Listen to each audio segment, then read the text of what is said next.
جمع من شيعتنا ومحبينا إلا ونزلت عليهم الرحمة وحفت بهم الملائكة واستغفرت لهم إلى أن يتفرقوا. فقال علي عليه السلام: إذن والله فزنا وفاز شيعتنا ورب الكعبة. فقال أبي رسول الله صلى الله عليه وآله: يا علي والذي بعثني بالحق نبيا واصطفاني بالرسالة نجيا، ما ذكر خبرنا هذا في محفل من محافل أهل الأرض وفيه جمع من شيعتنا ومحبينا وفيهم مهموم إلا وفرج الله هما، ولا مغموم إلا وكشف الله غما، ولا طالب حاجة إلا وقضى الله حاجته. فقال علي عليه السلام: إذا والله فزنا وسعدنا وكذلك شيعتنا فازوا وسعدوا في الدنيا والآخرة ورب الكعبة.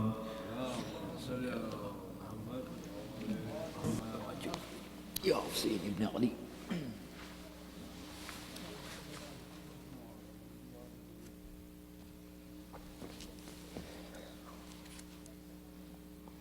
صلوات.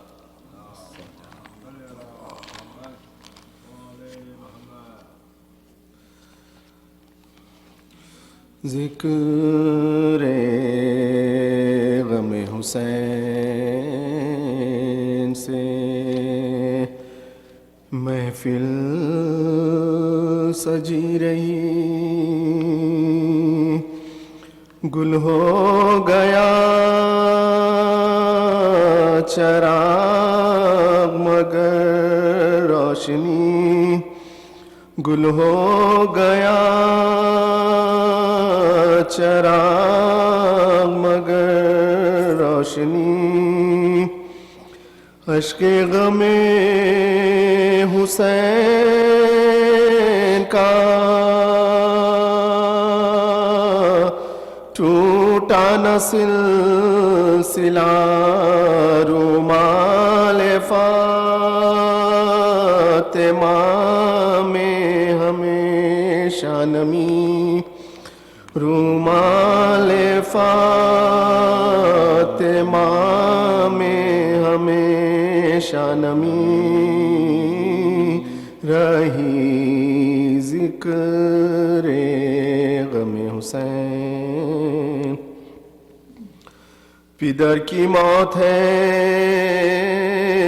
مرنا جوان بیٹے کا، سفر جہان سے کرنا جوان بیٹے کا، غضب ہے خون میں بھرنا جوان بیٹے کا، ستم ہے زی سے گزرنا جوان، ستم ہے زی سے گزرنا جوان بیٹے کا، شباب تھا کہ شہ مشرقین سے چھوٹے، محب و پیٹو کے اکبر حسین، محب و پیٹو کے اکبر حسین سے چھوٹے، خدا پیدر کو نہ دکھلائے مرگ راحت جان، کلیجہ زخمی ہو جب دل کو پھر قرار کہاں، ادھر تو سینہ اکبر سے گزری نو کے سینہ، لہو ادھر ہوا چشم امام دین سے رواں، تڑپ کے جانب گرد و نگاہ کی شینے، زمین ہل گئی کیسی، زمین ہل گئی کیسی آہ کی شینے، پکاری دیوڑی سے بانو پسر ملا کہ نہیں، بتاؤ مرہم زخم جگر ملا کہ نہیں، ستم کے ابر میں میرا خمر ملا کہ نہیں، علی کے لال وہ علی گوہر ملا کہ نہیں، شتاب لاؤ میرے مانتوں کے پالے کو، تمہیں سے لوں گی میں اپنے، تمہیں سے لوں گی میں اپنے مراد یہ ذکر تھا کہ صدائی دور سے ناگاہ جناب قبلہ کعبہ بائیے للہ حضور حال سے بیٹے کے کیا نہیں آگاہ زبان ایڈ گئی ہے غلام کی آشا اکھڑ رہا ہے دم اب موت جان لیتی ہے پکارنے کی بھی طاقت پکارنے کی بھی طاقت جواب دیتی ہے صدا یہ سنتے ہی سلطان بیروبر دوڑے یہ درد دل تھا کہ تھامے ہوئے جگر دوڑے کبھی تو فوج پا مانند شیر نہ دوڑے کبھی ادھر گئے روتے کبھی ادھر دوڑے لٹی ہوئی وہ کمائی بس تلاش ملی زمین پہ خون میں غلطہ پس زمین پہ خون میں غلطہ پسر کی لاش ملی صلوات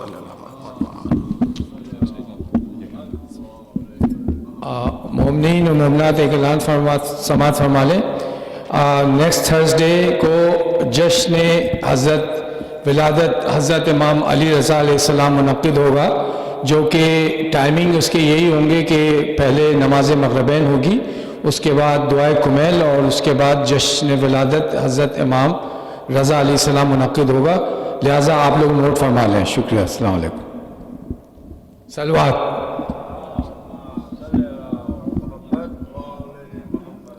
فاتحہ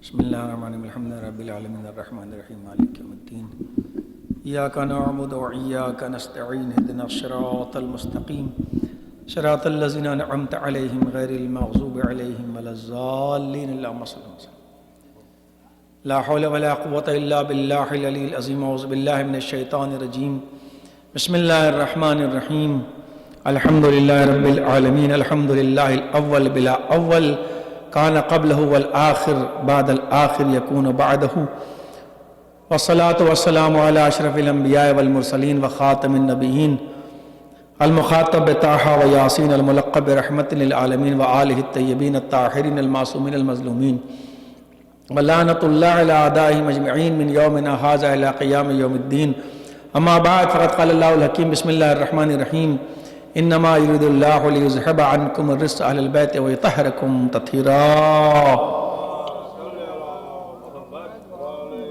عزیزان محترم اور دوستداران عزیز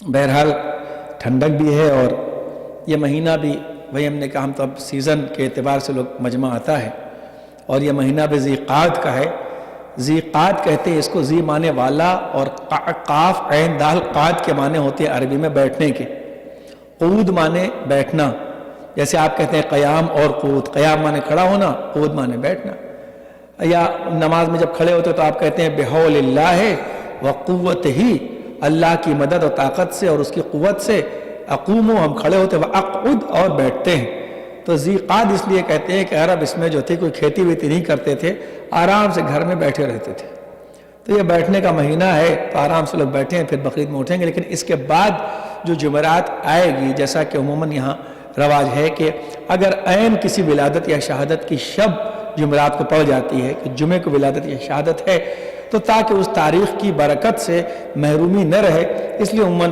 معصوم میں پروگرام جو ہے اور اب تقریباً ہر جگہ اسی تاریخ میں رکھا جاتا ہے چونکہ ہمارے 8ویں امام علیہ السلام کی ولادت کا مہینہ ہے اور ان کی خاص تاریخ ہے اس لیے اس میں آپ لوگ یہ بھی سوچا کریں کہ اس میں جشن منایا کریں اور خوشی کے ساتھ آیا کریں، اچھے کپڑے پہن کے آیا کریں. یعنی اس سے معلوم ہونا چاہیے کہ ہمارے امام کی ولادت کی تاریخ ہے، تاکہ بچے بھی آپ کے سمجھیں. اس سے کلچر بنتا ہے، ایک ہمارا کلچر ہے جو محبت اہل بیت کی بنیاد پر بنایا گیا ہے. یعنی یہ کلچر ہے کہ اچھے کپڑے پہننا ولادت تاریخ میں، اور نظر کرنا اور نیاز کرنا، کھلانا پلانا. یہ الگ موضوع ہے، مطلب نظر نیاز میرا موضوع نہیں، لیکن ان تاریخوں کو زندہ رکھنا جس دن امام کی ولادت ہے. اور خصوصاً آپ لوگ تو سب مسافر ہیں، اور ہر امام سے ہر پریشانی میں توسل کا ایک مطلب راستہ بتایا گیا ہے، کس پریشانی میں کس امام کو یاد کرے. تو یہ بھی کہا گیا یہ ہے کہ جب سفر میں ہو تو 8ویں امام کو یاد کرے، اسی لیے امام ضامن آپ کا باندھا جاتا ہے. تو ہم سب یہاں مسافر ہی ہیں فی الحال، تو اس لیے ہم کو یہ سمجھنا کم سے کم 8ویں امام کی اس تاریخ کو زندہ رہنا ہی چاہیے. اور دوسری بات ہے کہ جب کوئی آدمی کہیں کسی کو بھیجتا ہے پریشانی میں، تو کہتا ہے کہ تم کو امام ضامن اور سامن کے حوالے کیا. تو اور انشاءاللہ اس میں عرض کروں گا جشن میں. لیکن یہ بات طے ہے کہ آج کل تو زمانہ ایسا ہے کہ کب کہاں کیا ہو جائے کسی کو پتہ ہی نہیں. یہ تو سب کو پتہ ہے نا، دنیا اتنی اس کی طرف ہے. تو لیکن جو موضوع پچھلی جمعرات سے چل رہا تھا، وہ عورتوں کے حق اسلام نے کیا دیے ہیں، جو آج کل ایک بڑا موضوع اور وہ ہوتا ہے. تو میں انشاءاللہ اس کو بھی واضح کروں گا، اس لیے کہ پچھلی بار میں نے ذاتی ان کا حق بیان کیا تھا، اور اب کی رشتے کی حیثیت سے ان کا حق بیان ہوگا آپ کی خدمت، تاکہ ہم اس فلسفے کو سمجھ سکیں کہ جو میں کہتا ہوں کہ اسلام ہی نے حق دیا اور کسی اور نے حق نہیں دیا ہے. اچھا، بیچ میں اور بھی قومی مسائل ہیں جو آرام سے آتے رہے، میں بھی دیکھتے الحمدللہ عادی ہو گیا ہوں. کہ اب وہ چہلم کا مسئلہ تھا جو چہلم مولا علی کا منایا گیا، اس کو میں انشاءاللہ بعد میں آپ کے سامنے واضح کر دوں گا. لیکن میں نے شرکت نہیں کی تھی اپنے کچھ وجوہات کے بنا پر، لیکن جن لوگوں نے شرکت کی تھی ان کو میں نے منع نہیں کیا تھا، بلکہ کہا تھا اگر وہ جانا چاہتے ہیں تو ضرور جائیں. یہ الگ موضوع ہے، بات صاف ہے. جو لوگ آئے ان سے کوئی نہیں، جن کو مجلس ہو رہی تھی جو آنا چاہتے تھے وہ آ سکتے تھے، کوئی حرام کام نہیں ہو رہا تھا. اس لیے کسی کو جو بھی روک رہے ہیں وہ اپنی پارٹی بندی کی بنیاد پر روک رہے ہیں، صاف بات ہے. جو لوگ آئے ان کو ضرور ثواب ملے گا، بات سیدھی ہے. اس لیے کہ جو لوگ چہلم روک رہے تھے یا اس کے اندر بڑے ایکٹیو نظر آتے ہیں، جب زنجیر کے ماتم کا مسئلہ تھا تو ہمارے لیے کیوں نہیں نظر آ رہے تھے سامنے 6 سال سے، اور کہاں بیٹھے ہوئے تھے. تو جب ایسے یہ کام جو ہو رہے ہیں نا، یہ ایکشن نہیں ہے، یہ ری ایکشن ہے. ان مولویوں کا جو عزاداری کی مخالفت کرتے ہیں، زنجیر کے ماتم کی مخالفت کرتے ہیں، خما کے مخالفت کرتے ہیں، آیت اللہ خامنئی پہ جھوٹا الزام رکھتے ہیں، یہ لوگ ایران کے مخالف ہیں. ان کی وجہ سے یہ ریئیکشن ہوتا ہے جس کی وجہ سے ہمیں پرابلم ہوتی ہے. تو پہلے ان کو بھی روکا جائے تب ان کو بھی روکا جائے گا. لیکن ڈیٹیل سے انشاءاللہ ان کی بھی غلطیاں میں نے ڈانٹوں گا، پھٹکاروں گا، وہ بعد میں انشاءاللہ خوبصورتی سے. مجھے معلوم ہے کہ یہ سن لیں گے، یہ بچے پرابلم نہیں پیدا کرنا چاہتے. ان کی ہمت نہیں پڑی آج تک مجھ سے بات کرنے کی. تو اس لیے یہ نہیں کہ آپ کسی کو مجلس میں روکیں، جن کو روکنا ہوتا ہے پھر وہ اگر آتے 6 سال سے، کہ جب مولویان کرام زنجیر اور خما کے ماتم کے، یہ بتائیے کہ آپ پڑھے لکھے ملک میں ہیں، اتنے زنجیر کی مخالفت کرنے والوں نے ایک بھی سگنیچر کا آیت اللہ خامنئی کی ایک آپ کو کوئی اسٹیٹمنٹ دکھایا؟ جب نہیں دکھایا تو پڑھے لکھے ملک کے اندر ایسی جہالت کی باتیں نہیں چلتی، نہ پڑھی لکھی قوم میں چلتی، نہ پڑھے لکھے ملک میں چلتی. سیدھی بات ہے، سمپل سی سیدھی بات ہے. میں 8-10 سال سے جب سے یہ فتویٰ نکلا ہے، دبئی، مسقط، شارجہ، انڈیا اور اہل پاکستان سے ہر جگہ سب سے میں نے سیدھی بات کہی کہ اگر تم کو بات کرنا ہے تو فتوے 2 طریقے سے آتے ہیں، یا تو توجیہ المسائل میں فتویٰ ہوتا ہے، یا کوئی لکھ کے پوچھتا ہے تو سگنیچر کر کے آتا ہے. تیسرا کوئی راستہ فتوے کا نہیں کہ آپ بیچ میں آ کے بولا کریں. سمپل سی بات ہے. تو اس کو ایک انہوں نے وہ بنا لیا ہے، بس ان کو عزاداری کے خلاف کوئی چیز مل جائے تو اس کو لے کے جگہ گھما کرتے ہیں، بس اس کو ایک ایشو بنا دیں گے. اس طریقے سے اس کی میں قرآن حدیث سے بات، چھچھوری لڑکیوں کو 2 روپے کا چشمہ مل جاتا ہے تو وہ کبھی بال پہ لگاتی ہیں، کبھی آنکھ پہ لگاتی ہیں، کبھی انگلی سے اپنے بال ٹھیک کرتی ہیں. وہ 2 روپے کا لڑکیوں کا چشمہ جو ہوتا ہے وہ ایسی ایکٹنگ کریں گے لگے گا کہ 10,000 اس سے قیمتی ان کے پاس کوئی چیز ہے ہی نہیں. آپ نے دیکھا ہوگا اکثر بچائے لڑکیاں ہوتی ہیں بازار میں، آپ بھی دیکھتے ہیں، ٹی وی پر دیکھتے ہیں، فلموں میں دیکھتے ہیں کہ ان کو 2 روپے کا چشمہ کہاں مل گیا. تو ریسٹورینٹ میں پہنچے تو کبھی بال کے اوپر، کبھی آنکھ کے اوپر، کبھی آنکھ کے اوپر، کبھی بال کے اوپر، کبھی دائیں ہاتھ میں، کبھی بائیں ہاتھ میں. وہ چشمہ کیا ہوتا ہے کہ بھی چشمہ آنکھ پر پروٹیکٹ کرنے کے لیے ہوتا ہے، آنکھ سے دکھانے کے لیے نہیں. لیکن چھچوراپن ان کے اندر ہوتا ہے کہ چشمہ کیا ملا، نعمت مل گئی. ویسے عزاداری مخالفین کو اگر ایک چیز مل جاتی ہے تو ان 3rd کلاس کی لڑکیوں کی طرح لے کے چھٹر پٹر ادھر ادھر وہ پمفلٹ گھوما کرتے ہیں، اور ان کے پاس کوئی سالڈ پروف نہیں ہوا کرتا. صلوات بھیجیں محمد علی محمد پر. بس سمپل سے بات کرنا ہے تو بلانا، مولانا کیوں نہیں آتے، علماء کیوں نہیں آتے، بات کریں. تو یہ سب بات میں ان لوگوں کو بتاؤں گا انہوں نے کیا غلطی کی ہے، کیا پوسٹر لگائے غلطی کی ہے، کیا چلے، وہ سب اپنی جگہ ہے. ہر چیز کو ٹھیک کیا جائے. پرابلم ٹھیک کرنے کے لیے آدمی بیٹھتا ہے. پرابلم بناتا وہ ہے کہ جو پرابلم پر اپنی شخصیت کو ڈیپینڈ رکھتا ہے. جس کی پرسنالٹی پرابلم پر ڈیپینڈ ہوتی ہے وہ پرابلم پیدا کرتا ہے. اسی لیے ہمارے ایک منسٹر تھے، انہوں نے علامہ شاہد جوادی سے یہ پوچھا، آپ بھی عوام کی خدمت کرتے ہیں مولانا؟ ہم بھی کرتے ہیں.